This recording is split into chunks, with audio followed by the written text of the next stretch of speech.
혹시 군중 속의 고독이라는 말 들어보셨습니까? 네, 많이 들어보셨다고 적극적으로 끄덕여 주셨습니다. 군중 속의 고독. 오늘 우리들의 삶의 모습을 이렇게 일축해서 표현하는 한 문장이 아닐까 생각합니다. 군중 속의 고독. 우리는 많은 이들과 함께 같이 어울려서 살아가는 것 같은 모습들을 하고 있습니다. 이제는 스마트폰 안에 많은 단체 대화방에 이렇게 포함되어 있으실 거예요. 내가 너무 많아. 교회 사람들 이름만 봐도 끝도 없이 단톡방이 있어. 라고 이야기하시는 분들도 너무너무 많이 봤습니다. 그렇게 단체 대화방에서 우리는 하루에도 수백 개의 메시지를 주고받습니다.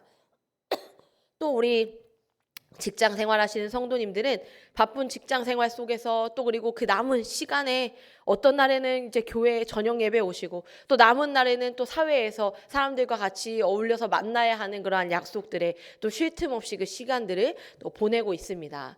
또 뿐만 아니라 어떤 사람들을 좋아하는 사람들은 시간마다 다양한 사람들을 만나서 함께 같이 교제하며 또한 시간을 보내기도 하고요. 또 어르신들은 어떠십니까? 자녀들과 손주들의 사진, 영상들을 보면서 그러한 소식들 속에 이렇게 둘러싸여 계시기도 합니다.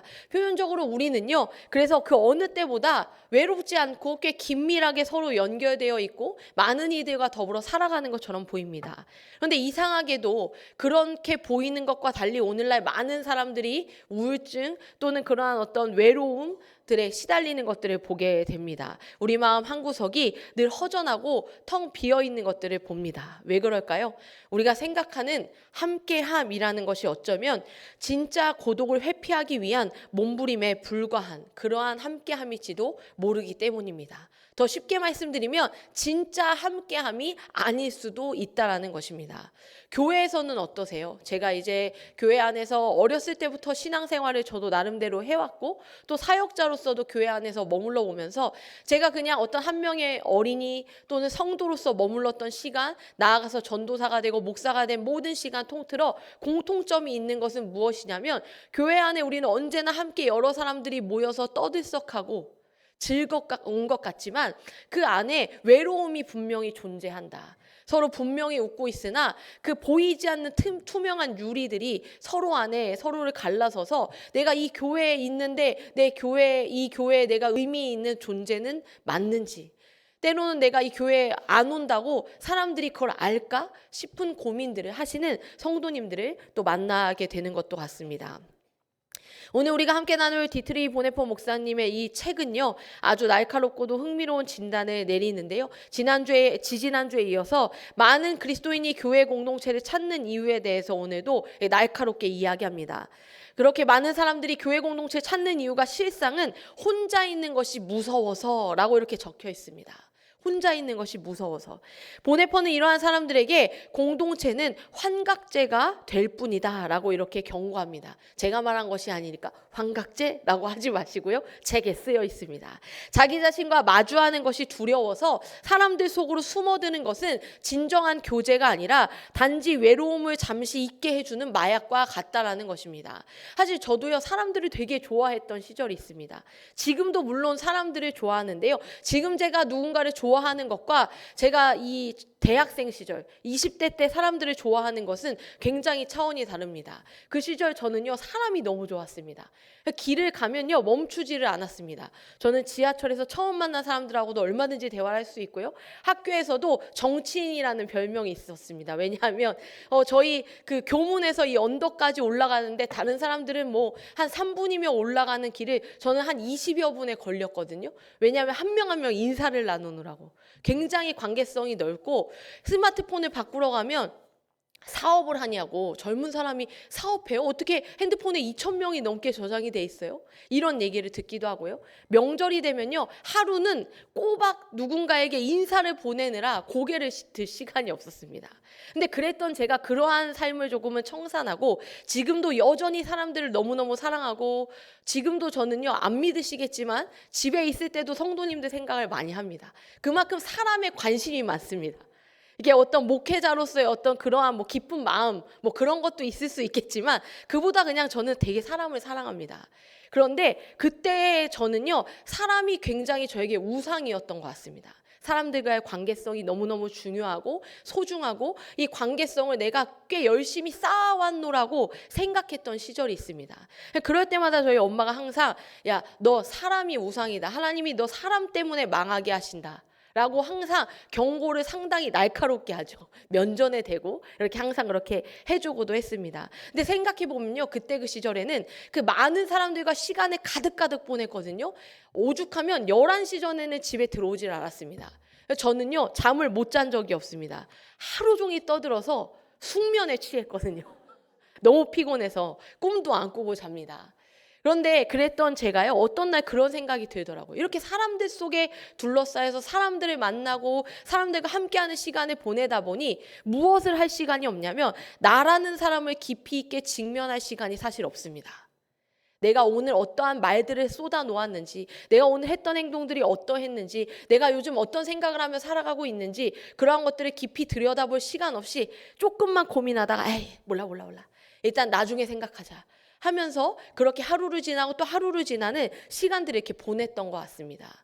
근데 그것이 어느 날 차곡차곡 쌓이다 보니까요, 제 안에 저라는 사람에 대한 어떤 진정성, 저에 대한 가치, 제가 추구하는 것들에 대해 길을 잃어버린 것 같다는 생각을 느끼게 했던 어떤 사건들이 있었습니다. 감사하게도 다행히 대학교 졸업 전 4학년 때 하나님이 그러한 경험을 갖게 하셨는데요. 그때는 사실 마음이 또 아프고 어렵기도 했지만 그때를 계기로 사람에 대한 어떤 저의 생각과 관점들을 하나님이 변화시켜 가시는 과정들에 아직도 그렇게 살고 있습니다.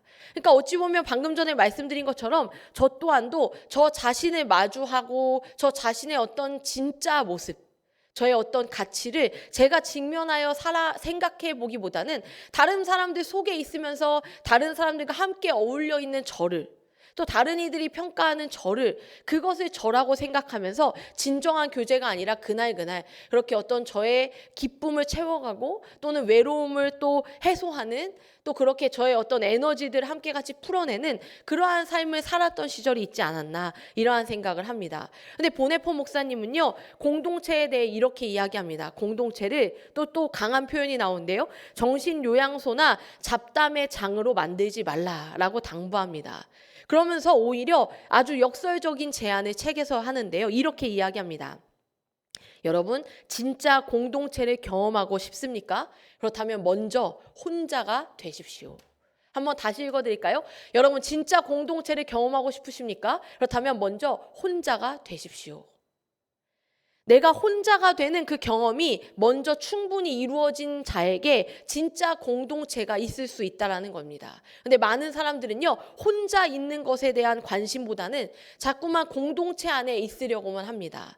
근데 그러다 보면요, 이 공동체를 위해 내가 존재하기보다 이 공동체가 자꾸만 나에게 도구화되고 수단이 되는 것입니다. 나를 높이는데, 나를 기쁘게 하는데, 내가 외롭지 않는데, 나의 시간을 쓰는데 그 공동체를 도구처럼 사용하기도 한다라는 겁니다. 반면 공동체가 나에게 시간을 요구하고 헌신을 요구하고 마음을 요구할 때 그때는 그 공동체를 위해 무언가 해주지 않는 이기적인 모습들이 나타나는 것이죠. 왜냐하면 혼자가 되는 시간보다는 그냥 그 공동체를 경험하는 어떤 자로서 살아가기 때문입니다. 오늘날 그리스도인들이 다니고 있는 이 교회가 코이노니아라는 말을 많이 우리도 부르지만 그 코이노니아라는 깊이를 우리가 경험하기 위해서는요, 먼저 철저히 혼자가 되는 시간들을 경험하신 분들이 진짜 코이노니아를 누리고 함께 할 수 있는 자가 될 수 있다는 사실을 기억하시기 바랍니다. 오늘 본문 에베소서 3장은요, 그리스도의 사랑의 너비와 길이, 높이와 깊이를 깨달으라고 말합니다. 이 광활하고 입체적인 사랑, 너비, 길이, 높이와 길이라는 이 입체적인 이 대단한 사랑은요, 사람들 틈에 끼어서 왁자지껄 떠들 때, 그럴 때가 아니라 하나님 앞에 단독자로 서서 침묵할 때 비로소 우리의 영혼에 선명하게 새겨질 수 있다는 것입니다. 오늘 하루를 마무리하는 이 저녁 예배 시간에 우리는 사람들 사이가 아니라 하나님과 나 사이의 거리를 먼저 점검해 보는 시간이 되었으면 좋겠습니다. 그렇게 우리가 어떻게 홀로 있을 때 비로소 우리 공동체가 더 단단해질 수 있는지, 보네포 목사님의 통찰과 에베소서의 말씀을 통해 그 신비로운 영적 원리를 우리가 함께 같이 들여다볼 수 있으면 좋겠습니다. 먼저 보네포는요, 공동체를 찾는 우리의 동기가 과연 순수한 것인가를 묻습니다. 많은 사람들이 고독이 무서워서 공동체를 찾지만 그렇지만 이 보네포 목사님은 단호하게 이렇게 이야기하는데요. 그리스도인의 공동체는 아까도 말씀드린 대로 정신 요양소가 아닙니다. 라고 이렇게 단호하게 이야기합니다. 다시 말씀드리면 이 얘기는 단순히 나의 문제를 해결하거나 나의 외로움을 잊기 위해 또는 어떤 나의 흥미와 재미를 위해 공동체 뒤로 숨는 사람은 결국 공동체를 잡담의 장이나 환각 상태로 왜곡시키고 만다라는 글을 덧붙이고 있습니다. 하나님이 우리를 부르실 때 우리는 철저히 홀로 그분 앞에 서야 합니다. 우리가 30대의 이 청년들이 살아가는 이 치열한 경쟁 사회 속에서도 또 70대, 60대 이후에 제 인생의 이막 그 은퇴 후 정적 속에서도 변하지 않는 진리는 바로 이것입니다. 무엇이냐면 하나님이 우리를 구별하셨다는 것입니다. 보네포는 우리가 홀로 부르심에 순종해야 하고 홀로 십자가를 져야 하며 홀로 죽음을 맞이하여 인생을 결산해야 한다라고 강조합니다. 그러니까 이제 제가 어렸을 때 여자친구들은 그런 거를 합니다. 화장실에 갈 때 꼭 같이 가자고 합니다. 한 칸에 같이 들어가지 않아요. 각 칸에 들어가지만 그렇지만 항상 물어봅니다. 화장실 갈래? 그러면 옆에 있는 친구는요, 나 화장실 갈 생각이 없었는데 그래 하고 화장실에 같이 갑니다. 남성분들 그래 보신 적 있으세요? 없으시죠? 네, 웃음이 나오시는 것 같아요. 네, 그렇게 화장실 같이 갈래? 이러한 이야기를 하죠. 그런데 우리가요, 하나님 앞에 있을 때는요, 화장실에 같이 가듯이 같이 가는 것이 아니라요, 홀로 그 부르심을 순종하는 겁니다. 홀로 십자가도 져야 되고요, 홀로 죽음을 맞이하며 이 인생을 결산해야 하는 시간, 그것은 오로지 하나님 앞에 나, 단독자로 있는 시간이라는 것입니다. 보네포는 그리스도인은 하나님 앞에 그래서 단독자일 수 있어야 한다고 말합니다. 하나님은 우리를 무리로 부르신 것이 아니라 한 사람 한 사람 이름을 불러 부르셨기 때문입니다. 우리는 홀로 십자가를 져야 하고 홀로 기도해야 하며 결국 홀로 죽음을 맞이하여 하나님 앞에 서야 합니다. 우리가 홀로 있는 것을 거부한다면 그것은 나를 부르신 그리스도의 음성을 거절하는 것과 같습니다. 그래서 홀로 잘 있을 수 있는 사람만이요, 진정한 공동체를 이룰 수 있습니다. 근데 이것은 조금 오해하시면 안 됩니다. 요즘 사람들이 말하는 MBTI의 외향과 내향 같이 안에 있으면 에너지가 생기고 밖에 있으면 에너지가 생기고 이런 차원의 나는 사람이 싫어서 홀로 있어 이런 것을 말하는 것이 아니라요, 하나님 앞에 충분히 묵상하고 성찰하고 고민하며 침묵하는 그러한 시간을 반드시 누리라는 이야기를 하는 것입니다. 그렇게 우리가 살아갈 때 진정한 공동체를 이루고 그 안에 어떤 한 사람으로 살아갈 수 있다는 것입니다. 내가 홀로 하나님을 대면하며 그분의 사랑으로 충분히 채워질 때 비로소 나는 타인의 내 외로움을 채우는 도구가 아니라, 나를 인정하는 어떠한 도구가 아니라, 나를 만족시키는 도구가 아니라 있는 그대로의 어떠한 한 사람으로 바라볼 수 있다는 것입니다. 때로 우리가 하나님의 사랑으로 나를 가득 채우는 것을 하기 전에, 그 하나님의 사랑을 깊이 묵상하고 성찰하기 전에 사실 되게 쉬운 방법은요, 나를 사랑해주는 사람들 사이에 있는 겁니다. 나와 함께 시간을 보내주고 나와 함께 재밌는 이야기를 나눠주고. 그런데 하나님께서는요, 아까도 말씀드린 것처럼 제가 그렇게 사랑했던 사람들에게 뒤통수를 맞게 하심으로, 야, 그러니까 좋은 말 할 때 알아들어 라고 마치 말씀하신 것처럼 언젠가 저에게 결국 너를 진짜 사랑하는 건 나야 라고 말씀하셨던 그 순간을 저에게도 깨닫게 하셨습니다. 그래서 지금도요, 사실 목회자는 작은 실수에 많은 비난이나 어떤 책임을 져야 하기도 하지만 또 반대로 성도님들의 많은 사랑을 받는 자이기도 합니다. 그런데 그때마다 제가 어떠한 사랑을 받고 배부를 때, 으쓱으쓱할 때 하나님이 까먹지 마라 라고 하시면서 자꾸만 그 생각들을 떠오르게 하시는 것들을 기억합니다. 우리 안에 채워야 할 것은요, 사람들의 인정이나 사람들의 사랑이나 어떠한 누군가 함께하면서 얻어지는 기쁨이나 즐거움이 아니라 하나님이 나를 충만하게 채워주시는 그 깊은 사랑이라는 사실을 기억하시기 바랍니다. 그럴 때 우리는 서로에게 실망하지 않거든요. 누군가에게 사랑을 받으려고 하면요, 누군가에게 그 마음을 채우려고 하면요, 자꾸만 서운합니다. 그리고 너는 나의 외로움을 채워야지, 네가 그 시간을 나에게 내야지, 하면서 그렇게 어떠한 도구처럼 누군가를 대하기도 한다라는 겁니다. 그런데 우리가 하나님 앞에 단독자로 서서 그 사랑을 충만히 누리는 시간들이 있을 때요, 다른 누군가를 바라볼 때도 저 사람도 하나님의 그 사랑을 충만히 누리는 그러한 자이지라고 그렇게 그를 있는 그대로 바라볼 수 있다라고 이야기합니다. 그 사람이 모이는 게 그게 바로 코이노니아입니다. 우리가 늘 말하는 코이노니아. 그냥 함께 모여서 재미있게 이야기하고 맛있는 밥 먹는 게 코이노니아가 아닙니다. 그것은 누구나와도 할 수 있습니다. 그러나 우리에게는 그 깊은 하나님의 사랑을 누리는 자, 그 단독자가 모인 그 그룹 안에서 진정으로 사랑을 함께 같이 나눌 수 있는 자들, 그 모임이 바로 코이노니아라는 것입니다. 이것이 에베소서 3장 18절에서 말하는 능히 모든 성도와 함께 그리스도의 사랑을 깨닫기 위한 첫 단추가 됩니다. 홀로 있을 줄 모르는 사람은요, 타인에게 의존하게 되고 결국은 그러다 보면 상대방에게 선을 넘는 해를 끼치게 됩니다. 그러나 하나님 앞에 단독자로 서서 나 자신의 비천함, 나의 연약함, 나의 죄성, 그리고 나를 향한 하나님의 개별적인 부르심을 확인한 사람만이 다른 사람의 짐을 대신 지어줄 수 있는 건강한 지체가 될 수 있다는 것입니다. 그렇다면 우리는 이러한 고독의 시간, 홀로 있으라고 계속 말하는데 이 홀로 있는 시간에 무엇을 해야 할까요? 보네포 목사님은 그 방법으로 이렇게 이야기합니다. 말씀 아래에서의 침묵을 제안합니다. 그는 침묵을 단순히 말이 없는 상태가 아니라 말의 희생 제물이라고 표현합니다. 말의 희생 제물이라는 것이 어떠한 의미일까요?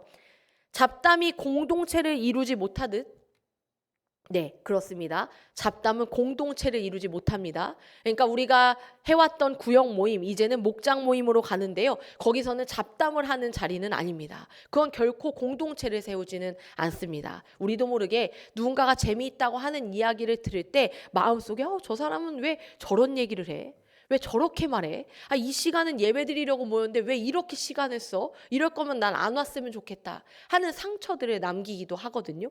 그렇기 때문에 이렇게 그냥 재미있게 여러 말들을 떨어뜨려 낸다고 공동체가 이루어지는 것이 아니라는 사실을 알아야만 합니다. 단순한 무언, 그런 것이 또한 공동체를 또 이루는 것도 아니고요, 그 단순한 무언이 고독을 완성하는 것도 아니기도 합니다. 그렇다면 어떠한 말이 없는 상태를 말하냐? 말의 희생 제물이라는 것은 단순히 말이 없는, 말을 하지 않는 상태를 의미하는 것이 아니라 나의 말이 아닌 그분의 말씀을 듣기 위해 침묵하는 상태를 말합니다. 그러니까 다시 말씀드리면 말이 없음이라기보다는요, 들음. 이제 지난 주일 설교도 그랬고요, 새벽 예배 때 첫날 제목도 그랬듯이 들음에 포커스가 있는 것입니다. 어떤 무언을 통해서 공동체가 이루어지는 것이 아니라 하나님 말씀 앞에 듣는 자, 듣고자 하는 자, 나의 말을 멈추는 자, 그러한 삶의 상태가 되어야 한다는 것입니다.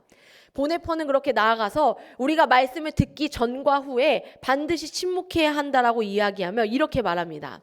말씀 전의 침묵은 마치 자녀가 아버지의 방에 들어갈 때 잠잠히 하듯, 물론 요즘 자녀들은 그러진 않습니다. 그러나 그 당시 또 우리의 예전을 생각해 본다면 자녀들이 아버지의 방에 들어갈 때 잠잠히 하듯 하나님의 첫 말씀을 기다리는 경외함이라고 이야기합니다. 그렇다면 말씀 후의 침묵은 어떠한 침묵이냐면 말씀이 우리 안에서 살아 움직이며 거처를 마련하도록, 그러니까 말씀이 내 안에 터를 잡도록 자리를 내어드리는 존중으로서 침묵하는 것을 의미합니다. 그래서 에베소서 3장 18절에서 19절은요, 그리스도의 사랑의 너비와 길이와 높이와 깊이를 깨달으라고 합니다. 보네퍼 목사님에 따르면 홀로 갖는 그 묵상의 시간은 단어 하나, 문장 하나, 이러한 것들을 통해 측량할 수 없는 그 사랑의 깊이로 우리를 인도하신다고 이야기합니다. 그래서 이럴 때는요, 나의 감정이나 특별한 영적 체험을 구하는 것은 옳지 않습니다. 때때로 나의 감정에 따라서 하기도 하고요, 또는 어떠한 특별하게 뭔가 하나님이 나에게 보여주시는 어떤 잊을 수 없는 사건들을 구하려고 하실 수도 있지만 그것이 아니라요, 오로지 하나님을 구하고 나의 기쁨을 구하지 말라라고 덧붙여 이야기합니다. 때로 내면이 메마르고 실증이 나더라도 마리아가 말씀을 마음에 새겼듯이 그저 말씀이 내 안에 들어와 일하시도록 인내하며 기다리는 것, 그것이 지루하고 지난할지라도 그것이 하나님의 모든 충만하시는 것으로 채워지는 비결이라고 덧붙여 말하고 있습니다. 우리가 그렇게 하나님의 말씀을 내 개인에게 주시는 인격적인 말씀으로 붙잡고 침묵할 때 그 말씀은 비로소 우리 안에 거처를 마련합니다. 그러니까 들은 좋은 말씀들을 들었습니다. 근데 우리가 그 말씀이요, 내 삶에 나타나지 않는다, 내 안에 내면화되지 않는 것은요, 그 말씀을 붙들고 침묵하는 그 말씀 후의 침묵의 과정이 우리 안에 없기 때문이 아닐까요? 그래서 그 말씀이 내 안에 거처를 마련하기도 전에 아유, 이 말씀 좋네. 저 사람 줘야지. 좀 들어봐. 그리고 교회 밖을 나갈 때 너무 좋았어. 하지만 여기에 두고 가는.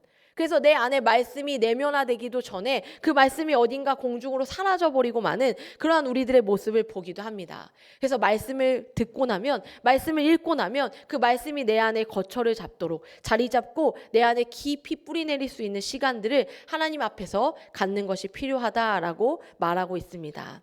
그렇게 할 때 비로소 우리는요, 하나님의 모든 충만하신 것으로 진정 충만해지는 시작이 일어난다라고 말할 수 있습니다.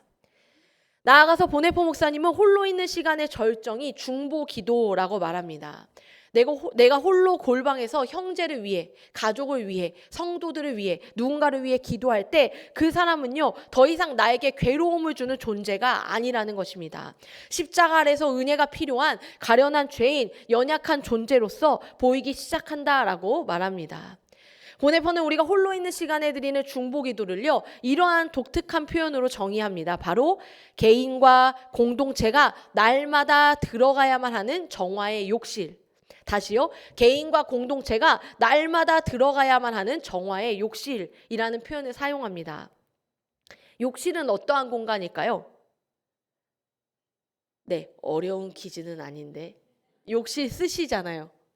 네, 씻는 곳입니다. 그죠? 깨끗이 씻는 곳입니다. 우리가 하루를 살면요, 수많은 사람과 부딪힙니다.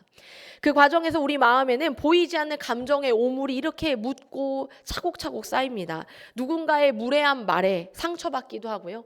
나보다 무언가 잘 되어가고 있는 어떠한 사람을 보면 시기심이 생기기도 하고, 또 도저히 이해할 수 없는 어떠한 누군가를 향한 미움이 싹트기도 합니다.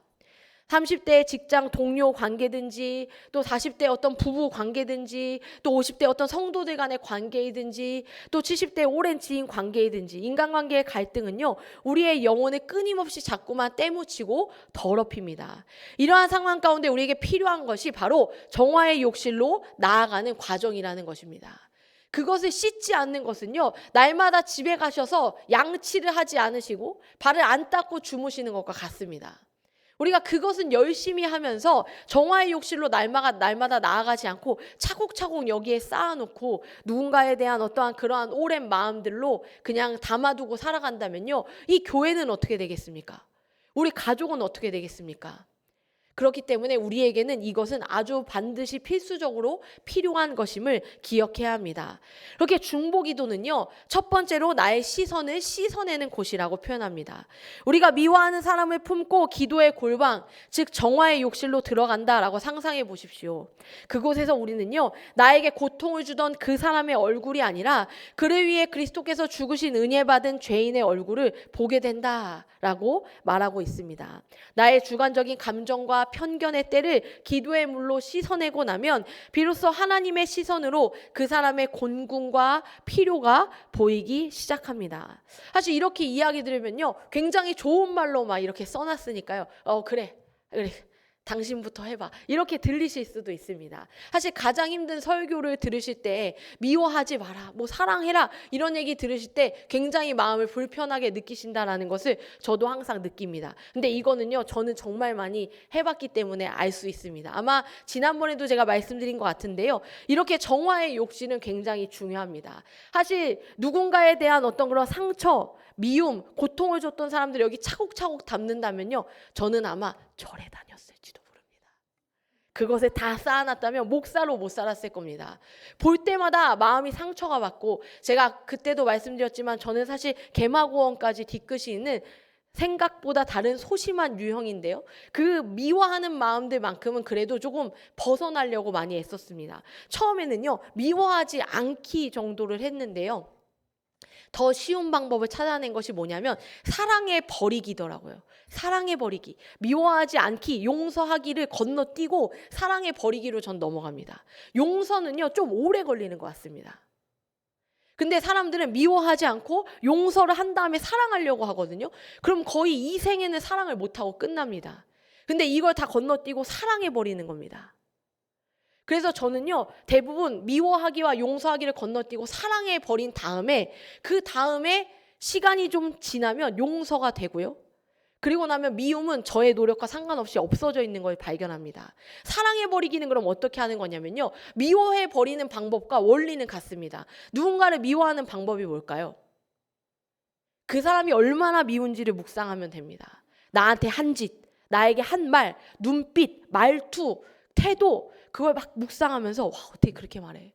다른 사람이었어도 그렇게 말했을 거야? 아니지, 항상 그 사람 그렇게 말해. 이런 거 막 생각하면서 내 안에 합리화를 하고요. 그리고 또 그 감정이 너무너무 힘들면 누군가에게도 맞지, 그렇게 생각하지 하면서 동의를 구하고요. 이렇게 하면서 온 힘을 다해 미워하는 에너지를 씁니다. 그런데 사랑해버리기도 마찬가지입니다. 도대체 사랑할 게 뭐가 있지? 이것을 묵상하는 겁니다. 나는 정말 미운데 저 사람이 저렇게 인정받는 이유가 있을 거 아니야. 내가 못 보는 게 있을 거 아니야. 저 사람을 좋아하는 사람들을 좋아하는 이유가 있을 거 아니야. 그게 뭐지? 그것을 막 묵상하는 겁니다. 그러다 보면요, 그 묵상 속에 사랑해버리는 과정들이 나타납니다. 저는 그게 제 나름의 정화의 어떤 욕실이 아닐까라고 생각을 합니다. 그렇게 생각해 보면요, 굉장히 좋은 사람들이 제 곁에 남습니다. 이걸 잘하는 사람, 저걸 잘하는 사람. 일단 저에게 상처 줬던 것을 이렇게 남겨져 있지만요, 더 놀라운 것은 제가 그 사람들을, 이걸 잘하는 사람, 이게 훌륭한 사람으로 보는 시선을요, 상대방이 무섭게도 느낍니다. 저 사람이 나를, 내가 저번에 저 사람 좀 불편해하게 했는데 저 사람이 나를 괜찮은 사람으로 보는 것 같네. 그러면요, 서로를 대한 태도가 완전히 달라지고요. 그때 제가 깨닫습니다. 아, 거봐, 저 사람 가치 있는 사람이었네. 내가 그때 잠시 잘못 봤네 하면서 언제 그랬냐는 듯이 다시 그 사람을 사랑해지고, 그러다 보면 용서가 되고, 그러다 보면 미움이라는 감정이 저 멀리 조용히 지워져 가는 것들을 보게 됩니다. 그러한 방법도 있으니까요. 미워하는 것을 온 힘을 의지를 다해 하시는 것만큼 반대로 사랑해버리는 걸 한번 의지를 다해서 해보십시오. 그 사람이 사랑을 받을 수밖에 없는 이유를 찾아보시면 되겠습니다. 연습이 필요하시면 민 목사를 사랑하는 방법을 먼저 생각해 보셔도 됩니다. 네, 그렇게 우리가 누군가를 보는 것이 필요합니다. 두 번째는요, 정화의 욕실을 통해 우리는요, 공동체를 살리는 매일의 세척의 과정들을 할 수가 있습니다. 만약 공동체의 지체들이 이 정화의 욕실에 들어가지 않는다면 어떻게 될까요? 우리의 마음에 미움과 오해는 씻기지 않은 채 그대로 쌓여서 공동체 전체의 독소를 퍼뜨립니다. 그게 마음에 불편하면요, 우리는 어떻게 됩니까?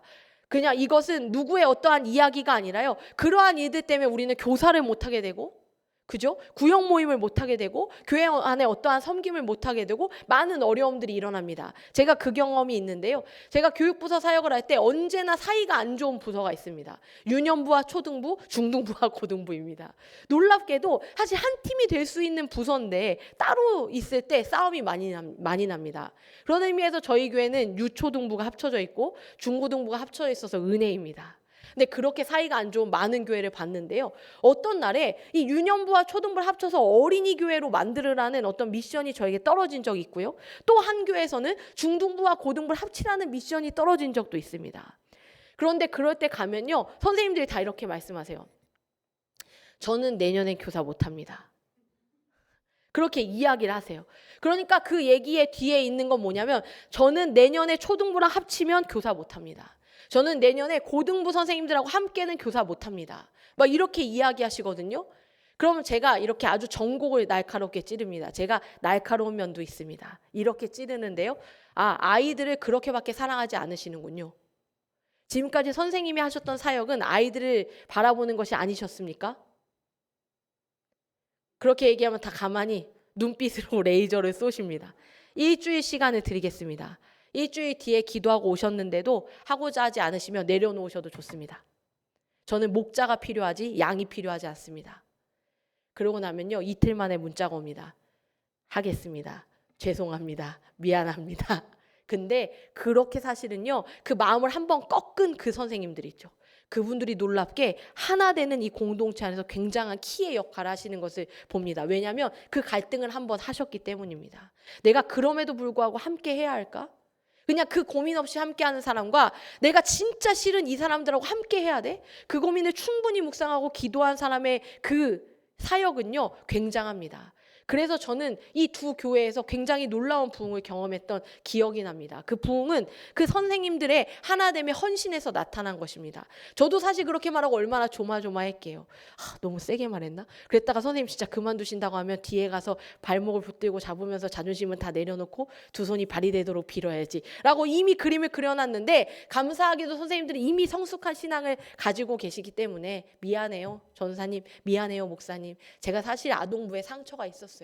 제가 중등부 선생님 중에 누가 진짜 싫어서 같이 하기가 어려웠어요 라고 얘기해 주시면서, 근데 이제는 때가 됐나 봅니다 라는 고백들도 해주시기도 합니다. 그래서 저는 우리 성도님들께도 한번 요청을 드리겠습니다. 혹시 오늘 누군가에 대한 거부감으로 마음이 혹시 무거우십니까? 그 사람과 단판을 짓기 전에 먼저 중보기도에 욕실로 들어가십시오. 그곳에서 하나님이 우리의 분노를 씻기시고 또 그를 향한 긍휼로 우리를 채워주실 것입니다. 그래서 이러한 질문을 덧붙였는데요. 최근 나에게 감정의 오물을 묻게 한 사람은 누구입니까? 오늘 그 사람의 이름을 부르며 정화의 욕실로 들어가시는 겁니다.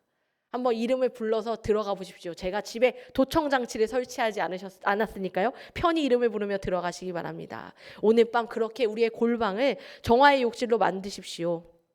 이름만 나열하는 막연한 기도가 아니라 나를 괴롭히는 사람, 나를 마음 아프게 한 사람, 내가 이해할 수 없는 그 사람을요, 하나님 앞에 구체적으로 올려드리는 겁니다. 그리고 그 사람을 예수님의 십자가 아래 세워두고 기도할 때 우리의 마음이 먼저 깨끗이 씻기고 그 깨끗해진 마음이 다시 우리를 공동체 안에 서게 하며 공동체를 다시 살리는 자로 세우실 것입니다.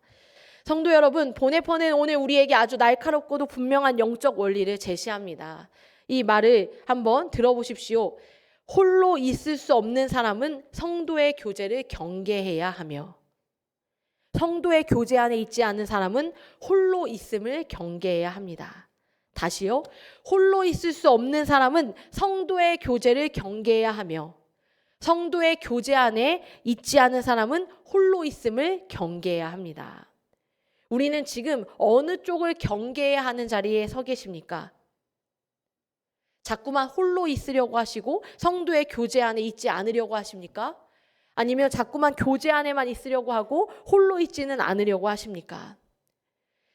홀로 있지 못하는 사람이 공동체에만 매달리면 그것은 형제를 사랑하는 것이 아니라 자신의 외로움을 피하려는 이기적인 도피가 될 수 있습니다. 반대로 공동체를 떠나 홀로 있음에만 침잠하는 사람은 결국 허영심과 자기 탐닉이라는 수렁에 빠져 영적으로 죽어가게 됩니다. 우리는 성도의 교제 안에 거할 때만 진정으로 홀로 있을 수 있으며, 홀로 있을 줄 아는 사람만이 참된 성도의 교제를 이룰 수 있다는 것을 기억해야 합니다. 이 둘은 결코 분리될 수 없습니다. 그리스도인의 공동체는 각자가 하나님 앞에서 치열하게 홀로 서야 합니다. 그리고 그 홀로 있음의 축복을 가지고 다시 모여들어야 합니다. 오늘 본문 20절은 이렇게 고백합니다. 우리 가운데서 역사하시는 능력대로 우리가 구하거나 생각하는 모든 것에 더 넘치도록 능히 하시리. 여러분이 홀로 침묵하며 묵상하고 기도하는 그 골방에서 하나님은 우리가 생각하는 것보다 더 놀라운 일을 행하십니다. 홀로 있을 때 공동체를 위해 자기를 훈련하십시오. 그리고 공동체에 모였을 때 다시 홀로 설 힘을 얻으십시오. 그럴 때 우리 교회는요, 에베소서의 약속처럼 하나님의 영광이 대대로 영원무궁한 살아있는 몸이 될 수 있을 것입니다. 이번 한 주간 두려움 없이 고독의 자리로 나아가시기 바랍니다. 그곳에서 우리를 기다리시는 예수 그리스도의 깊은 사랑을 만나보십시오. 마지막으로 오늘의 본문을 메시지 성경 버전으로 읽어드리고 마치겠습니다. 나는 아버지께서 그분의 영으로 여러분을 강하게 해주셔서 여러분이 마음의 문을 열고 그리스도를 모셔드림으로써 그분이 여러분 안에 살게 해주시기를 간구합니다. 또한 나는 여러분이 사랑 위에 두 발로 굳게 서서 그리스도께서 아낌없이 베푸시는 사랑의 크기를 예수를 따르는 모든 이들과 함께 이해할 수 있게 해주시기를 간구합니다. 손을 뻗어 그 사랑의 넓이를 경험해 보십시오. 그 사랑의 길이를 재어 보십시오. 그 사랑의 깊이를 측량해 보십시오. 그 사랑의 높이까지 올라가 보십시오. 하나님의 충만하심 안에서 충만해져 충만한 삶을 사십시오. 여러분도 알다시피 하나님은 무엇이든지 하실 수 있는 분입니다. 하나님은 여러분이 꿈에서나 상상하고 짐작하고 구할 수 있는 것보다 훨씬 많은 것을 주실 수 있는 분입니다. 하나님은 밖에서 우리를 강요하심으로써가 아니라 우리 안에서 활동하심으로, 곧 우리 안에서 깊고 온유하게 활동하시는 그분의 영을 통해 그 일을 하십니다. 교회 안에 계신 하나님께 영광, 메시아 예수 안에 계신 하나님께 영광, 영광이 모든 세대에 이르기를, 영광이 영원 무궁하기를, 참으로 그러하기를.